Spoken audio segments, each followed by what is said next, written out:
En esta noche vamos a continuar con el tema que comenzamos la semana pasada. ¿Por qué debemos evangelizar?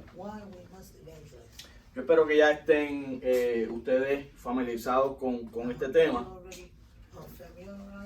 Pero vamos a repasar rapiditamente los primeros 3-4 tópicos que discutimos bajo este tema. El primero de ellos, ¿por qué debemos evangelizar? Porque el Señor lo ordenó. Número 2, porque tenemos una responsabilidad que se nos ha encomendado. Dios nos ha encomendado una responsabilidad y debemos de cumplir con ella. Número 3, porque es nuestro privilegio. Bajo esta premisa o bajo este tema, estuvimos hablando de que Dios podía haber escogido a los ángeles para anunciar el evangelio, por utilizar un ejemplo, pero no lo hizo, nos dio a nosotros ese privilegio, así que es nuestro privilegio evangelizar. Y por último, porque el mundo está perdido, el mundo vive en pecado, la condición de pecado del mundo no se va a mejorar, el pecado no es algo que se puede mejorar.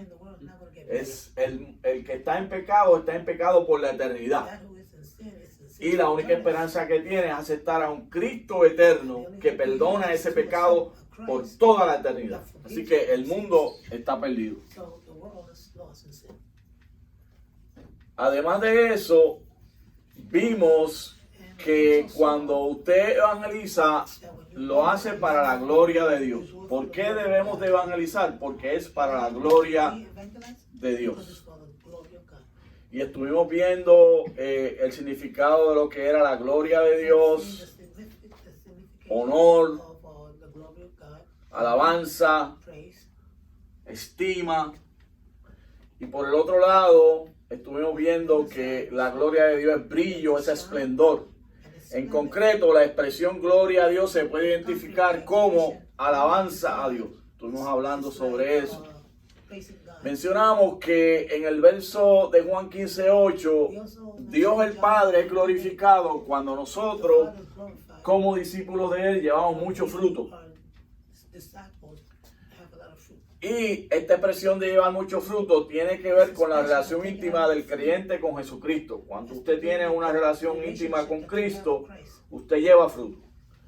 Y que esta expresión de llevar mucho fruto también tiene que ver con la relación íntima que tiene el creyente cumpliendo con la evangelización. La relación íntima del creyente tiene que ver mucho con su fidelidad en la evangelización.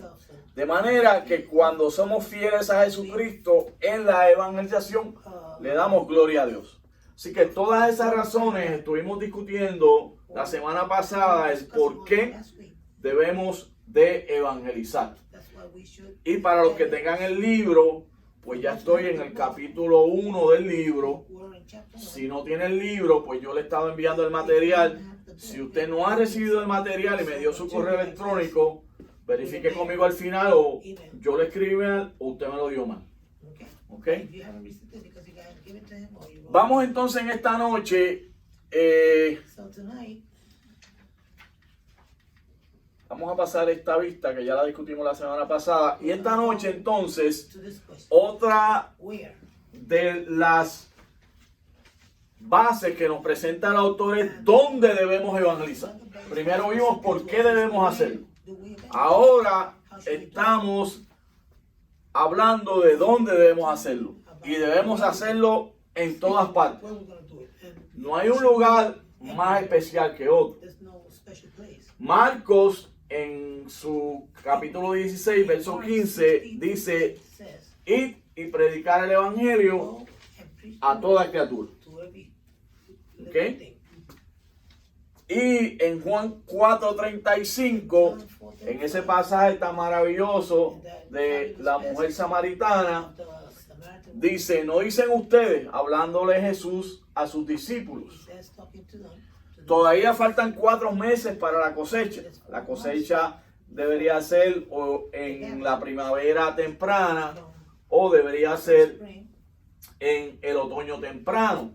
Y para el tiempo en que Jesús está caminando allí en Samaria, los discípulos le mencionan que faltaban 4 meses para la cosecha. Pero él le dice, abran los ojos y miren los campos sembrados, ya la cosecha está madura. Claro, Jesús no estaba hablando de la cosecha literal, sino de la gran cosecha que había de almas que necesitaban a Jesús. Y testigo de eso es que aquella mujer samaritana fue la primera evangelista que fue utilizada en Samaria para alcanzar a otros con el evangelio. Y entonces los propios samaritanos se evangelizaron unos a otros porque le dijeron a la mujer, ya no creemos por lo que tú nos dijiste, creemos porque le hemos oído a él. Y de hecho, haciendo un paréntesis, el primero de la noche, estudie bien ese pasaje de Juan capítulo 4, porque es uno de los pasajes que ya sea la semana que viene, probablemente vamos a estudiar como un estudio de caso entre grupos para ver cuáles fueron las estrategias de evangelización utilizadas en el mismo. ¿Ok? Así que, ¿en dónde? En todas partes. ¿Cuándo debemos de evangelizar? ¿Cuándo? Ahora mismo. Mañana es tarde. Porque él dice, 2 Corintios 6:12, en el momento propicio te escuché y en el día de salvación te ayudé. Les digo que este es el momento propicio de Dios. Hoy es el día de salvación. Uno de los elementos que vamos a estudiar cuando hablemos sobre las preguntas y las razones que nos dan aquellos a los cuales evangelizamos es la razón de que algunos nos van a decir, está bien, tú tienes razón, el evangelio es la verdad, pero yo voy a aceptar a Jesús otro día. Y este es uno de los versos que podemos utilizar. Hoy es el día de salvación, porque el mañana no está garantizado. Usted no sabe lo que va a pasar, especialmente en este momento que estamos viviendo de tanta incertidumbre. Hoy es el día de salvación.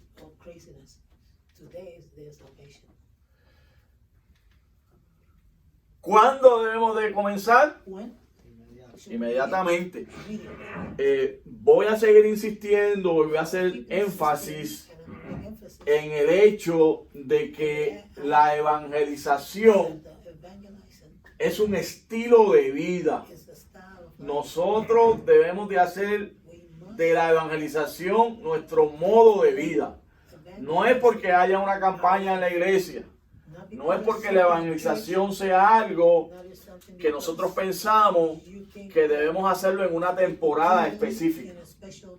Ciertamente hay eventos especiales, como un concierto evangelístico, gloria al Señor, pero es un estilo de vida. Nosotros somos herramientas del Señor para evangelizar. Y después que se acabe este curso, usted tiene que seguir evangelizando durante el resto de su vida. Pablo le escribe a Timoteo en 2 de Timoteo 4:2, y estoy leyendo de la Biblia de las Américas, y le dice, ¿cómo le dice? Predica la palabra, insiste a tiempo y fuera de tiempo. Y ese verso de hecho termina, haz obra de evangelista. ¿Okay? Así que, ¿cuándo debemos de comenzar? Comencemos inmediatamente.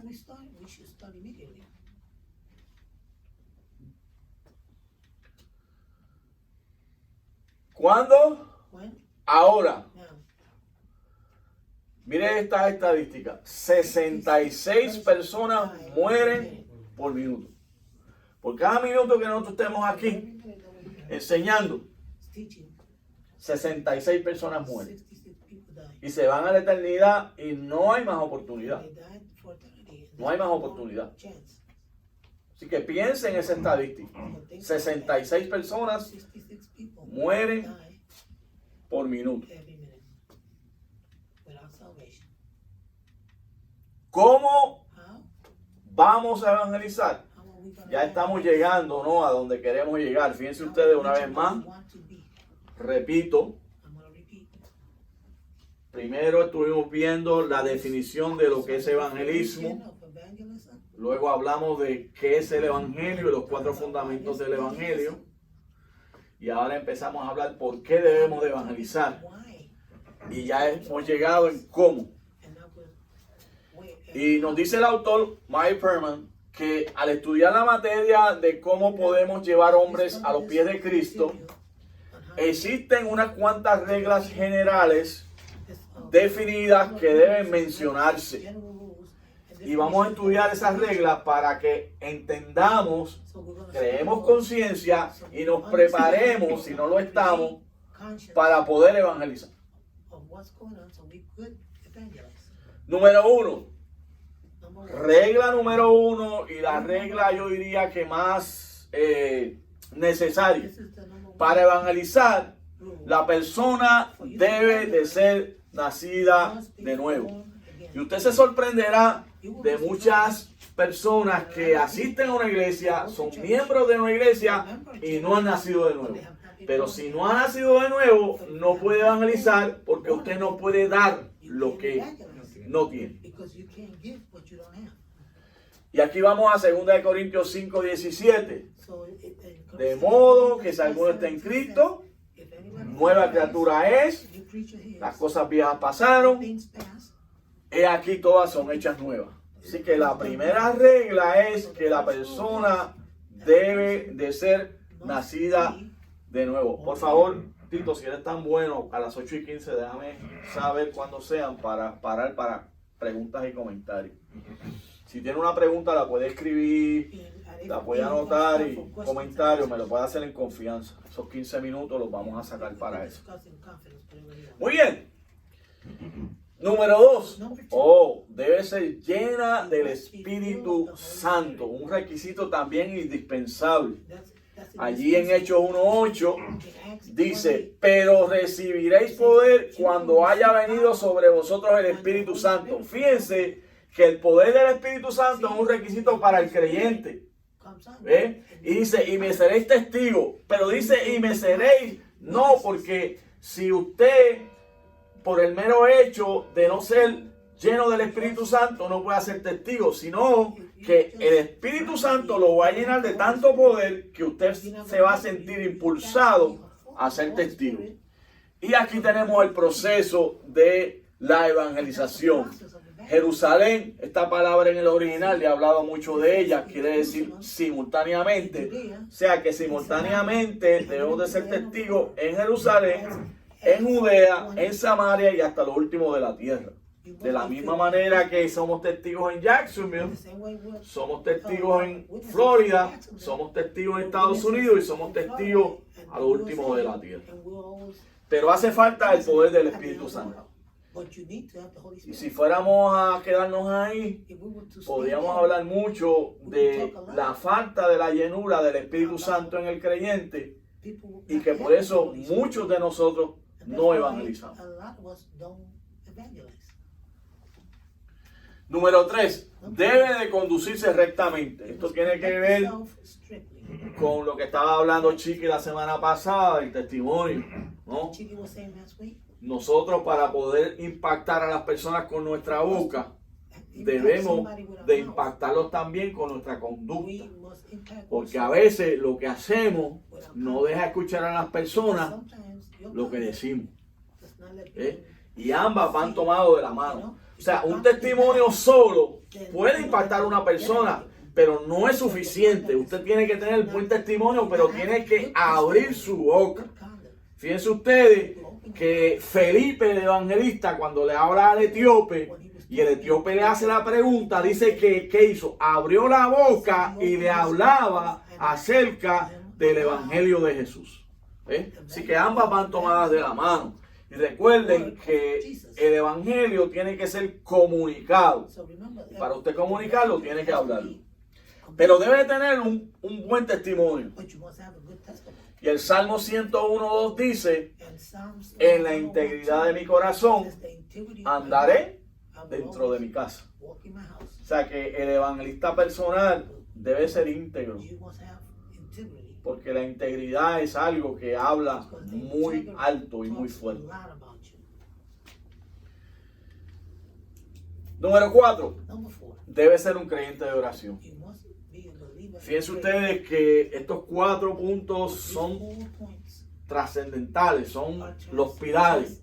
Nacer de nuevo, lleno del Espíritu, buen testimonio y hombre de oración You must o be a mujer de man of oración. prayer or a lady of prayer. Aquí en Hechos 1.14 está hablando de los creyentes, ¿no? Que están esperando el derramamiento del Espíritu. Dice que todos en un mismo Espíritu se dedicaban a la They were all oración, dedicated to prayer.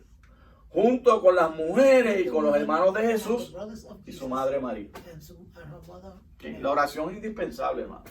Cuando usted sale a evangelizar, o cuando usted está en su trabajo, o usted está visitando el médico, usted no sabe la necesidad que se va a encontrar.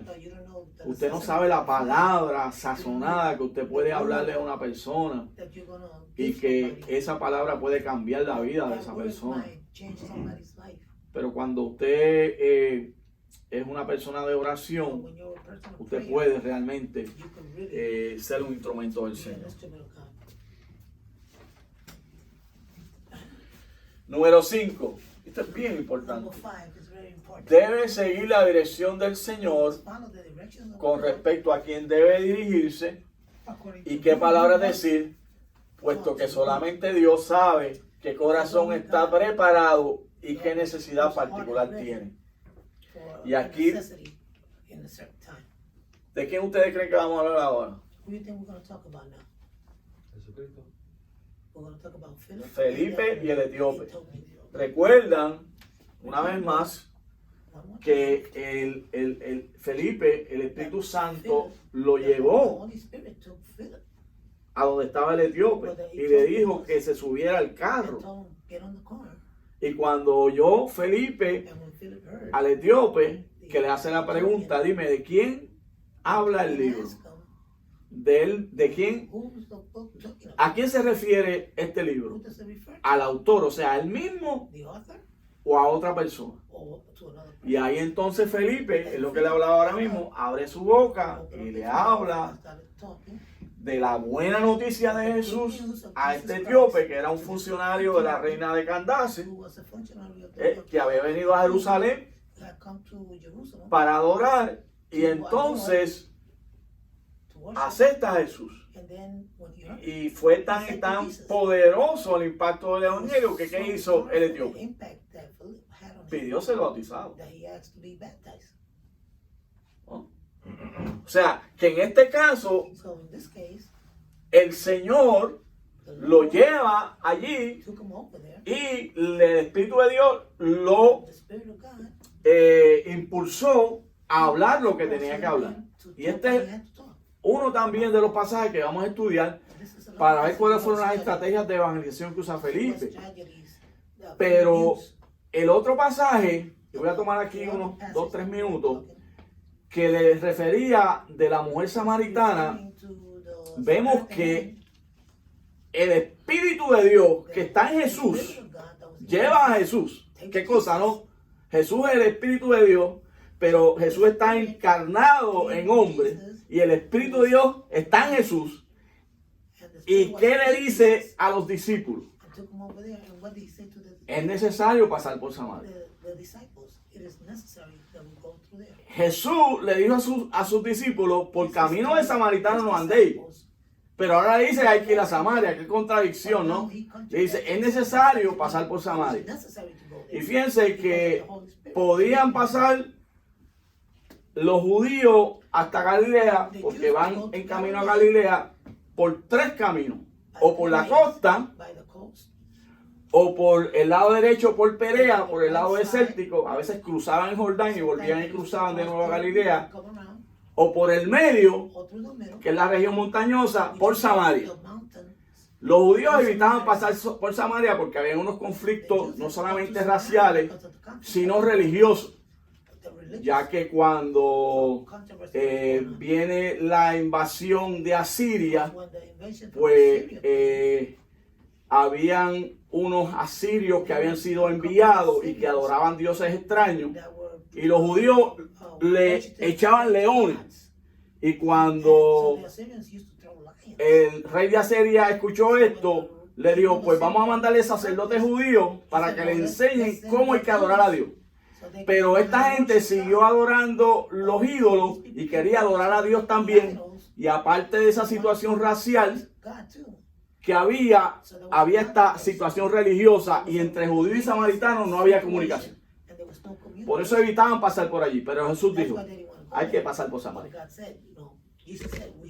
Y cuando encontró la mujer samaritana, hay quienes debaten si el debate era porque era un asunto religioso o era un asunto moral por todos los 5 esposos que ella había tenido y el sexto que no era de ella, o era un asunto de adoración porque Jesús le dijo que en espíritu y en verdad había que adorar, cuando la mujer le dijo que ellos adoraban en Monte Gerizim, pero que los judíos decían que había que adorar en Jerusalén.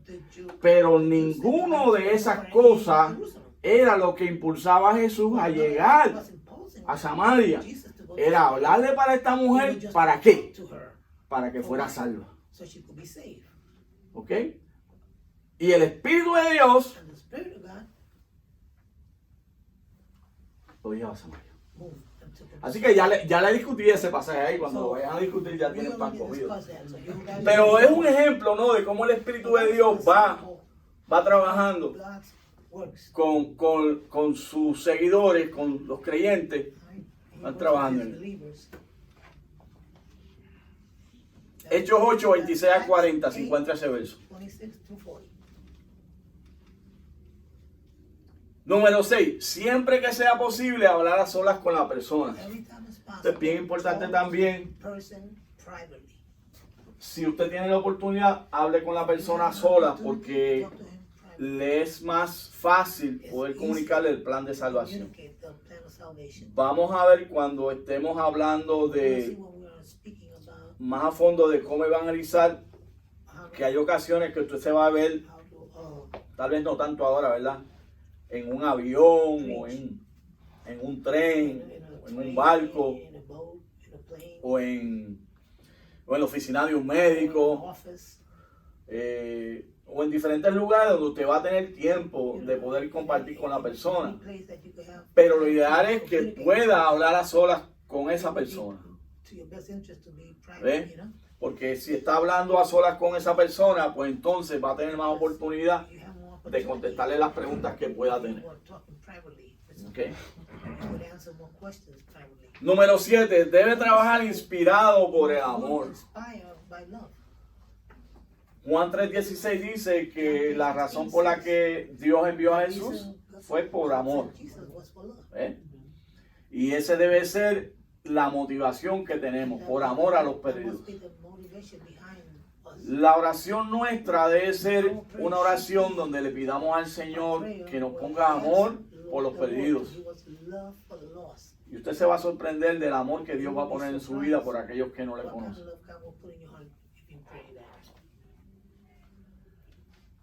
Amor hacia Dios y amor hacia el alma perdida.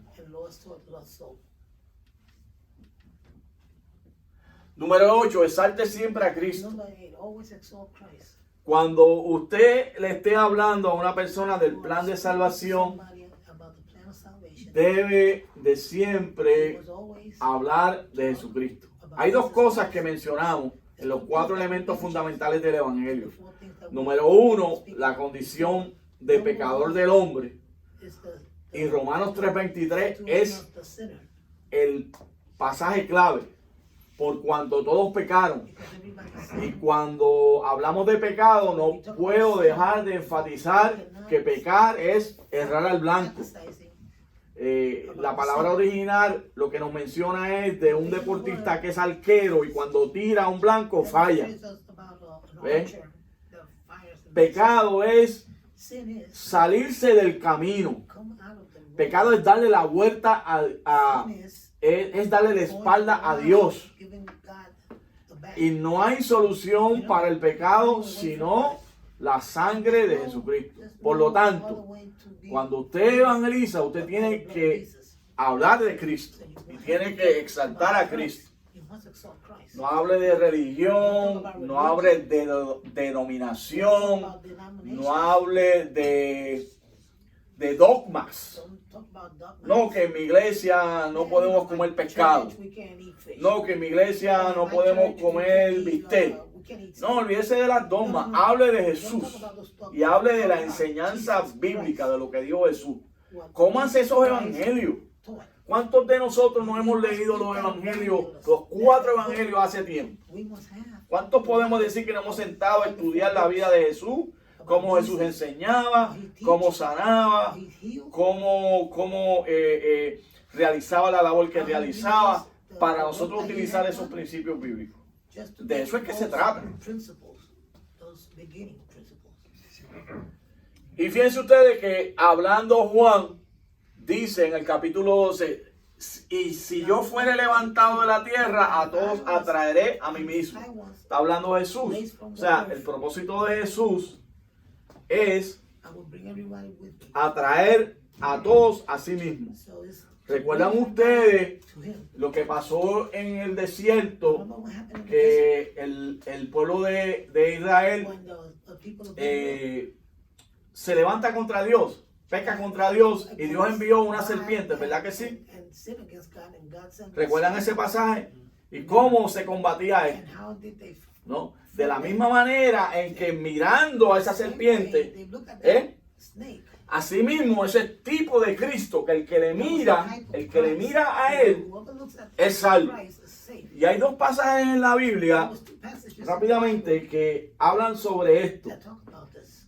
En el Nuevo Testamento, en uno de los evangelios, Felipe viene donde Natanael y le dice, hemos encontrado el Mesías. Y Natanael le dice, ¿de dónde es? Felipe no le quería decir. Y finalmente le dije, de Nazaret. ¿Y qué le dice Natanael? De Nazaret puede salir algo bueno.